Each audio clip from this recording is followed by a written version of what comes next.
Special reward இதுக்காக போடுறோம் கண்டுபிடிச்சதுக்காக. மேலும் மாவட்டத்தில் பார்த்தீங்கன்னா போன வருடம் கம்பேர் பண்ணுறச்சு இந்த வருடம் ஒரு 4 கொலை வழக்கு கம்மியாக இருக்குது. Last year as of July 27 கொலை வழக்குகள் மொத்தமாக இருந்திருக்கு. இந்த வருடனோட போலீஸிங்கோட இன்க்ரீஸ் எஃபெக்டிவ்னஸ்னால 23 மர்டர் கேஸாக குறைஞ்சிருக்கு நமக்கு இந்த வாட்டி. நம்ம நம்பர் ஆஃப் ஹர்ட் கேஸுமே கம்பேர் டு லாஸ்ட் இயர் இந்த வருடம் கம்மியாக இருக்குது. நம்மளோட பெட்டிஷன் டிஸ்போசல் பார்த்தீங்கன்னா இந்த வருடம் மட்டுமே நியர்லி ஒரு 4000 பெட்டிஷன்ஸ் டிஸ்போஸ் பண்ணியிருக்கோம். நம்ம காவல்துறை கிட்ட வந்து பிரச்சனையை வந்து சால்வ் பண்ணி லைக் மக்களுக்கு தீர்வு கொடுத்துருக்கோம். மேலும் இந்த நடவடிக்கை எல்லா விதத்துலையும் கண்டினியூ ஆகும். ஸோ மக்கள்கிட்ட நாங்கள் சொல்கிறது எல்லாமே அச்சப்பட வேணாம். எந்த பிரச்சனையாக இருந்தாலும் காவல்துறை இருக்காங்க, துரிதமாக நடவடிக்கை எடுப்பாங்க. தப்பு பண்ணுறவங்க கண்டிப்பாக ஃபுல்லாக தண்டிக்கப்படுவாங்க. இதுக்கு முன்னாடி நம்ம மாவட்டத்திலேயே ஒரு மர்டர் ஃபார் கெயின் நடந்துச்சு பெரியநாயக்கம்பாளையத்தில். பக்கத்து வீட்டில் இருந்த ஒருத்தரை வந்து இங்கே வீட்டில் நார்மலாக ஒரு அன்றாட வாழ்க்கையில் இருந்த ஒரு ஹவுஸ் ஒய்ஃப் அவங்கள வந்து மர்டர் பண்ணி அவங்களோட செயின் எடுத்துகிட்டு போயிட்டா தன்னோட சொந்த பணத்துக்காக. அந்த கேஸில் பார்த்தீங்கன்னா இன்னும் கொலையாளி பெயிலில் ஜாமீனில் கூட வெளில வரல.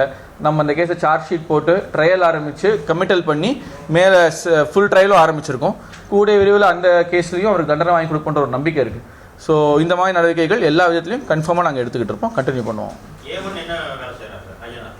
ஐயனார்ன்றவர் பிப்ரவரிக்கு ஒரு ஃபினான்ஸ் கம்பெனியில் கலெக்ஷன் ஏஜென்ட்டாக ஒர்க் பண்ணியிருக்காரு. பிப்ரவரியில் இந்த 30 lakh rupees கடன் கொடுத்து இவருக்கு கடன் கொடுத்துட்டு அதன் மூலமாக வழக்கறிஞர் என்ன ப்ராமிஸ் பண்ணாருன்னு தெரியல, வேலையை விட்டுருக்காரு. அதுலேருந்து கொடுக்கலன்றது தான் மெயின் பிரச்சனையாகவே வந்திருக்கு. ஆசச் மற்றும் இவரோட ஃப்ரெண்ட்ஸ் இதில் 2 பேர் வந்து பார்த்தீங்கன்னா இவரோட சைல்ட்ஹுட் ஃப்ரெண்ட்ஸாகவே இருக்காங்க. ஒருத்தர் தெரிஞ்சவராக இருக்காங்க. ஆசச் இன்வெஸ்டிகேஷன் டீட்டெயில்ஸ் நான் ஒரு லிமிட்டுக்கு மேலே சொல்ல முடியாது. இல்லை அது மற்ற குற்றவாளிகளுக்கு ரொம்ப யூஸ்ஃபுல்லாக இருக்குது, எப்படி கண்டுபிடிச்சோம் என்ன பண்ணோம் அப்படின்றது. ஸோ எங்களோட துரித நடவடிக்கை தான் இருக்கிற எல்லா டெக்னாலஜியில் இருக்கிற டெக்னிக்ஸும் நாங்கள் யூஸ் பண்ணியிருக்கோம். எங்களுக்குன்னு ஒரு போக்கு இருக்குது. ஒரு அண்டர் இன்வெஸ்டிகேஷனில் எந்தெந்த இடத்துல சிசிடிவி பார்க்கணும், எந்தெந்த இடத்துல நாங்கள் இது யூஸ் பண்ணணும் அப்படின்றது இருக்குது.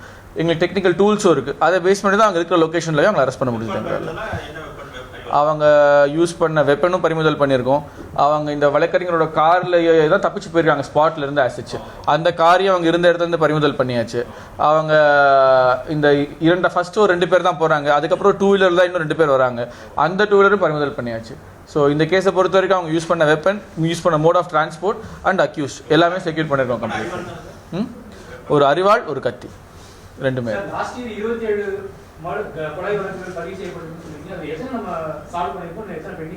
எதுவுமே பெண்டிங் இல்லை. மர்டர் கேஸ் 22, 23, 24 கடந்த 3 ஆண்டுகளாக மர்டர் ஃபார் கெயினோ எதுவுமே அன்டிடெக்டடாக கிடையாது. எல்லாமே நமக்கு டிடெக்டட் தான். எல்லா கேஸ்லையுமே குற்றவாளிகளை கைது பண்ணியிருக்கோம். இந்த வருடம் மட்டும் பார்த்தீங்கன்னா 23 கேஸில் 54 குற்றவாளிகளை கைது பண்ணி ரிமாண்ட் பண்ணியிருக்கோம். நம்ம சிமிலர்லி போன 23லையும் சரி 22லையும் சரி எல்லா கேசஸ்லையுமே முழு குற்றவாளிகளை அரெஸ்ட் பண்ணி ரிமாண்ட் பண்ணியிருக்கோம் நம்ம கம்பெனி.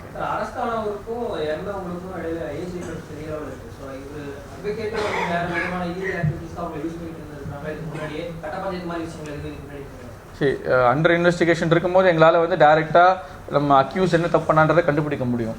பட் இதுக்கு ப்ரீவியஸ் இன்சிடென்ட்ஸ்னால் அதுக்கு நிறைய டைம் வேணும். நீங்கள் சொல்கிற கேள்விக்கு நான் இது கரெக்டான தருணமும் இல்லைன்னு நினைக்கிறேன் ஆன்சர் பண்ணுறதுக்கு. ஒரே ஒரு இது என்னென்னா 2 பேருக்கும் பழக்கம் இருந்திருக்கு, குடுக்கல் வாங்கல் இருந்திருக்கு பணத்தில். அவங்களுக்குள்ளே இருந்த ஒரு பர்சனல் இதை பொறுத்த வரைக்கும் அவங்க அதில் வந்து பிரச்சனையாக இருந்திருக்கே தவிர அதற்கு மேலே எதுவும் கமெண்ட் பண்ணுறது தவறுன்னு நினைக்கிறேன். இந்த டைம் இப்போதைக்கு எங்களுக்கு தெரிஞ்ச 4 பேர் தான் இன்வால்வ்டாக இருக்காங்க கம்ப்ளீட். ஒரு லேண்ட் வாங்கி இன்னும் பிஸ்னஸ் பண்ணலாம் அப்படின்னு இப்போதைக்கு சொல்கிறாங்க. பட் ஃபர்தர் வெரிஃபை பண்ணணும் அது எதுக்காக என்ன ஏதுன்னு. அதில் தான் பிரச்சனையாக வந்திருக்கு. கொடுக்கலன்றது தான் பிரச்சனையாகவே இருந்திருக்கு. ஆசச் இப்போதைக்கு எங்களுக்கு அக்யூஸ் இன்ட்ராகேஷனில் அதுதான் எங்களுக்கு தெரிய வருது. துடியலூர் ஸ்டேஷனில் அவர் மேலே ஒரு கேஸ் இருக்குது. அது ட்ரையல் வந்து இப்போ ட்ரையலும் நடந்துக்கிட்டு இருக்கு அவருக்கு. அதில் கார் இவங்க வந்து எஸ்ஓசிலேருந்து எடுத்து டுவர்ட்ஸ் காமநாயக்கம்பாளையம் வரைக்கும் போயிருக்காங்க. அந்த இடத்துல தான் நம்ம பறிமுதல் பண்ணோம் காரை. அங்கே ஒரு அபேண்டண்டாக ஒரு இடத்துல பார்க் பண்ணிவிட்டு பஸ் ஏறி திருப்பி அவங்க எங்கே தப்பிச்சு போகணுமோ அந்த இடத்துக்கு போயிருக்காங்க. கார்லேயே போனால் மாட்டிப்பாங்க அப்படின்னு சொல்லிட்டு. தனிப்படை கைது தான். இங்கே நான் தான் சொல்லியிருந்தேன் ஒரு லிமிட்டுக்கு மேலே இன்வெஸ்டிகேஷனை டிஸ்க்ளோஸ் பண்ண முடியாது என்னென்னலாம் பண்ணியிருக்கோம் அப்படின்னு. மற்ற குற்றவாளிகள் மற்றும் குற்றம் புரிந்தவர்கள் அது அட்வான்டேஜாக எடுத்துப்பாங்க. ஸோ 12 மணி நேரத்தில் கைது பண்ணது நாங்கள் தான். ஓகே,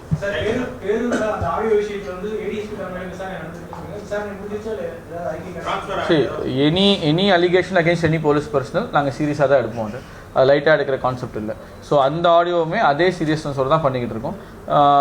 விசாரணை முடிந்தவுடன் ஃபஸ்ட்டு தகவல் உங்களுக்கு தான் வரும். நாங்கள் என்ன எடுத்திருக்கோம், உண்மையா பொய்யா, உண்மையாக இருந்தால் என்ன நடவடிக்கை எடுத்திருக்கோம், பொய்யா இருந்தால் அது ஏன் பொய், எல்லா தகவல்களும் டைரெக்டாக நாங்கள் கொடுப்போம் கம்பல்சரியாக.